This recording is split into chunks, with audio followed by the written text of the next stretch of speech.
नारायण नारायण नारायण।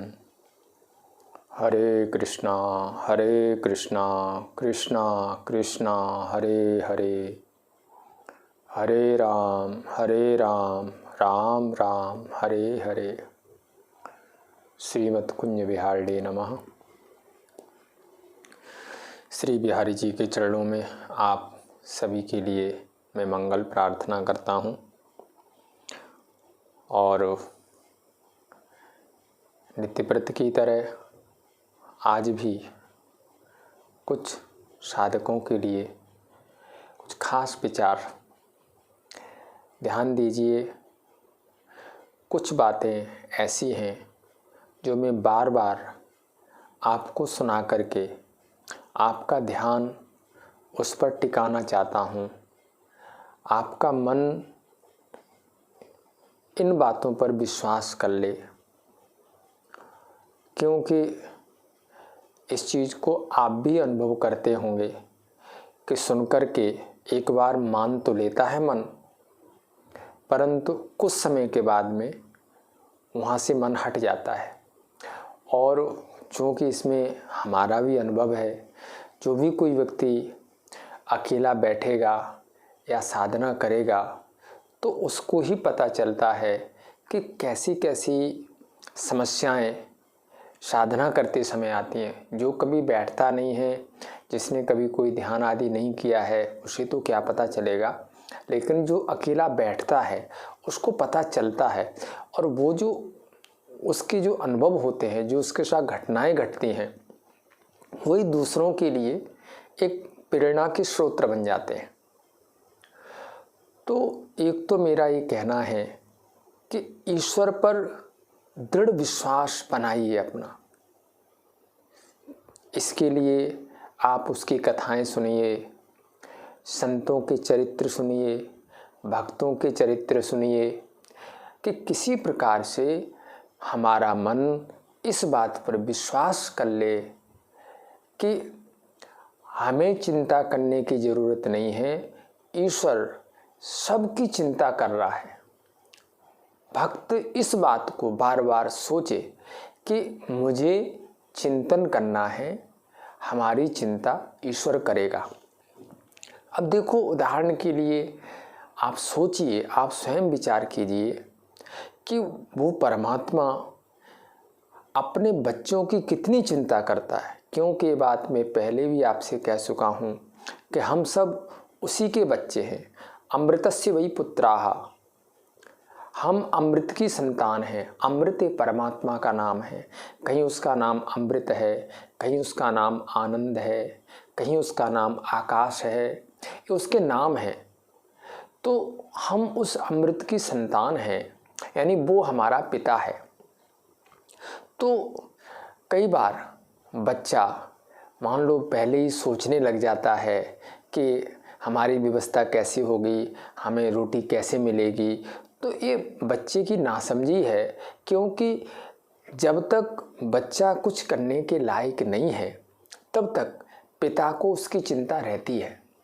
आप घरों में भी देखेंगे, जब बच्चा पढ़ रहा होता है तो हमने ऐसे बहुत से लोगों को, हमने खुद ने भी देखा है कि वो माता पिता, आप तो भूखे रहते हैं, आप पुराने कपड़े पहन लेते हैं, लेकिन अपने बच्चों को पढ़ाने लिखाने में कोशिश करते हैं कि हम उसकी ख्वाहिशें पूरी कर सकें।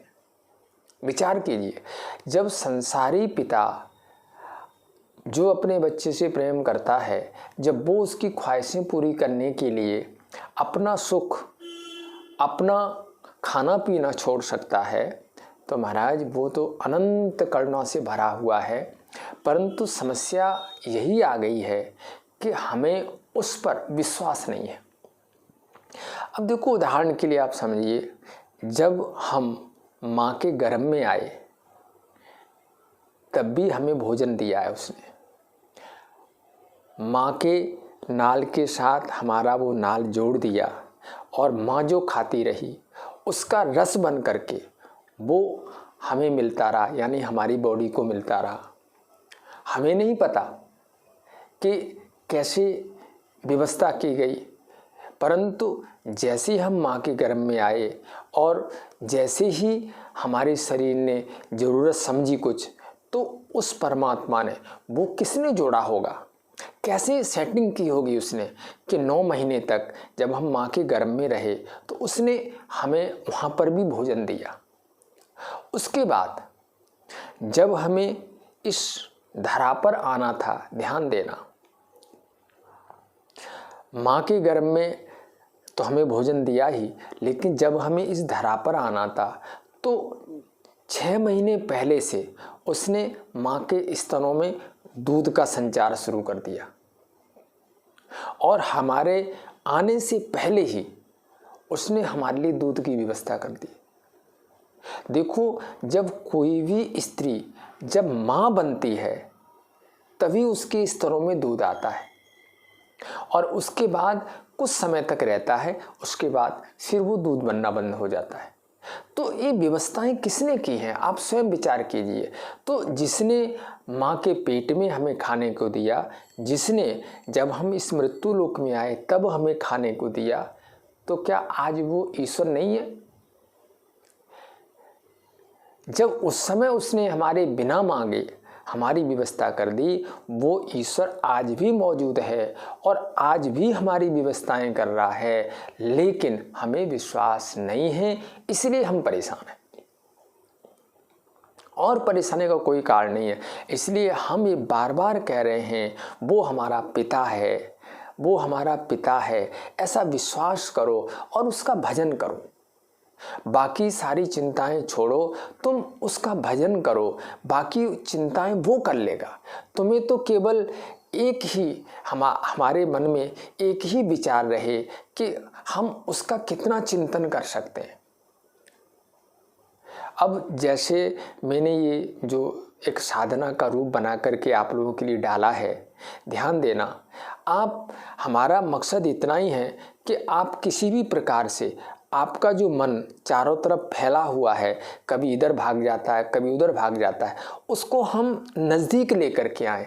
तो कैसे ला सकते हैं? तो इस चीज़ को आप समझ लें कि अपने शरीर को, ये जो शरीर है ये भगवान का मंदिर है, भगवान का घर है। देखो, ध्यान देना, जो मूर्तियाँ, जो विग्रह मंदिरों में रखे हुए हैं, वो विग्रह मनुष्य ने बनाए हैं, वो विग्रह मनुष्य के बनाए हुए हैं, जिनको हम भगवान मान के पूजते हैं। लेकिन ये जो शरीर है जिसमें तुम बैठे हुए हो, ये विग्रह स्वयं ईश्वर ने बनाया है और बना करके वो स्वयं कहते भी हैं कि ईश्वरः सर्वभूतानां हृदयेर्जुन तिष्ठति।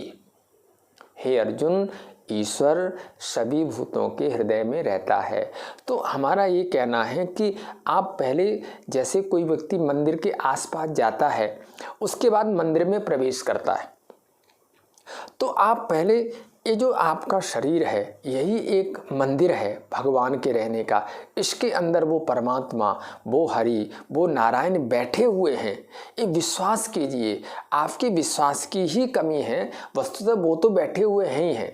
तो एक बार अपने मन को समेट करके, जो आपका मन कभी क्षिप्त कभी विक्षिप्त हो रहा है, इस शरीर में लेकर के आइए। और ये उसकी रचना है, परमात्मा की, ये तुम्हारी रचना नहीं है। ये जो बना है ये उस ईश्वर की रचना है और बड़ी विचित्र रचना है। आपने कभी विचार नहीं किया है कि कैसी अजीब है। हम जो भी कुछ इसके अंदर डाल देते हैं, अंदर चला जाता है, उसके बाद वो किस प्रकार से पकता है, कैसे उसका रस बनता है, कैसे फिर उसका खून बनता है, ये प्रक्रिया हम नहीं करते। विचार करो कभी बैठ कर के अकेले, कौन है अंदर, कौन वो शक्ति है जो कि अपने आप उस चीज़ को आगे आगे बदलती जा रही है। खून, मांस, मज्जा आदि बन रहा है, उससे कौन बना रहा है? अब एक नास्तिक आदमी तो कह देगा नेचर है, लेकिन भैया ये नेचर का काम नहीं है। यानी प्रकृति जड़ ऐसे काम नहीं कर सकती है। सृष्टि में आप देखिए, कोई भी चीज़ ऐसी नहीं है जो अपने आप बनी हो। जो यंत्र आज आकाश में घूमते हुए दिखाई दे रहे हैं, उसमें वहाँ घुमाने वाला, उसके अंदर कोई ड्राइवर नहीं दिख रहा है, लेकिन फिर भी उसको किसी ने बनाया है और उसका ड्राइवर कहीं बैठा हुआ है, दिख नहीं रहा है। तो आप विचार कीजिए कि ऐसी आज तक वैज्ञानिक लोग कोई भी मशीन बना नहीं पाए कि जिसमें घास डालने से खून बन जाए या जिसमें घास डालने से दूध बन जाए। ऐसी कोई मशीन नहीं बनी। ऐसी कोई मशीन वैज्ञानिक बना नहीं सके कि जिसमें हम रोटी डाल दें और खून बन करके आ जाए। लेकिन देखो, इसके अंदर वो मशीन फिट है कि हम इसमें रोटी डालते हैं, फल डालते हैं और उसका खून बन जाता है। तो ये किसकी रचना है? जिसकी रचना है वो इसके अंदर बैठा हुआ है और वो हृदय में, वो अपने मुख से कह रहा है कि मैं सबके हृदय में बैठा हूं। तो अपने मन को इस शरीर के आसपास लाइए, ये उसकी रचना है। और जब आप अपने, जैसे मैंने कहा है कि शरीर को पैरों से लेकर के सिर तक, सिर से लेकर पैर तक इसमें घुमाइए और बार बार यही कीजिए, प्रभु इसके अंदर आप बैठे हो। जब आप कुछ समय, और ये साधना आप जितने बार चाहो उतने बार करो। हम तो ये कहेंगे कि जब भी आपको मौका मिले तभी आप 10, 15, 20 मिनट बैठ जाओ और बस अपना मंत्र जाप शुरू कर दो और एक बार अपने मन को जो बिखरा हुआ है वो अपने शरीर के आसपास ले आओ। और लास्ट में ये सोच करके कि ये जो मंदिर है ये भगवान का है, इस मंदिर को भगवान ने खुद बनाया है और इसके अंदर वो बैठा हुआ है। हम बाहर घूम रहे हैं और इसके अंदर बैठा वो देख रहा है। इस प्रकार से तो अपने विश्वास को बढ़ाइए, अपनी श्रद्धा को बढ़ाइए और ये चिंता मत कीजिए हमारी व्यवस्था कैसे चलेगी, हमारा खाना पीना कैसे चलेगा। महाराज विश्वास करो, सारी सृष्टि को कमाने वाला केवल एक मनुष्य है। केवल एक मनुष्य ही ऐसा है जो कल के बारे में सोच रहा है। और महाराज जितने भी जीव हैं कोई कल के बारे में नहीं सोचते, लेकिन सबको वो रोटी दे रहा है। और भगवान नारायण का तो काम ही है पोषण करना, भरण पोषण करना।